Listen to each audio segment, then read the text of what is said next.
Moving on, 36 billion shillings has been expended on local content on goods and services as per the agreement between the government and the standard gauge railway contractor.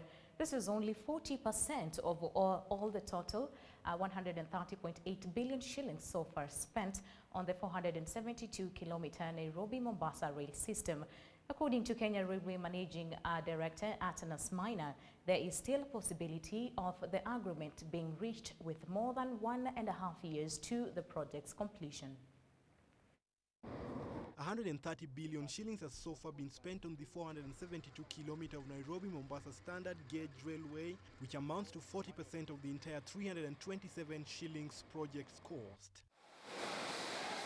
40% of the money released, which translates to 36 billion shillings, has been exhausted on local goods and services, an extension of the local content agreement between the Kenya Railway and China Road and Bridge Corporation. There has been concern that this target may not be reached as yet, but it is important to recognize that we are only 1 year since the commencement of the construction. The amount so far paid to the contractor is just about 40%. So there is still room that between now and the completion of the project, we should have achieved the 40% local content. The local content engineering procurement and construction agreement contract, GBS has learnt, was not part of the initial agreement signed in the project's initial stages in July 2012, giving advantage to foreign players involved. On the 7th of this month, the government raised an alarm over the local content agreement signed in May 2014, with demands that the obligation be realized, a process that will see over 90 billion shillings cash flow in the Kenyans' pockets directly.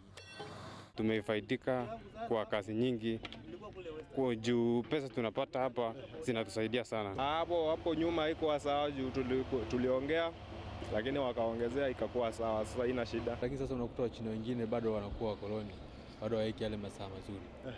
Waweza fanya paka hiyo 6 unakuta bado Mchina amekazia pale pale. 99% of the project's corridor has been accessed, with 90% paid off, translating to 12 billion of expenditure on land alone, as the process stands 60% underway to its mid-2017 completion date.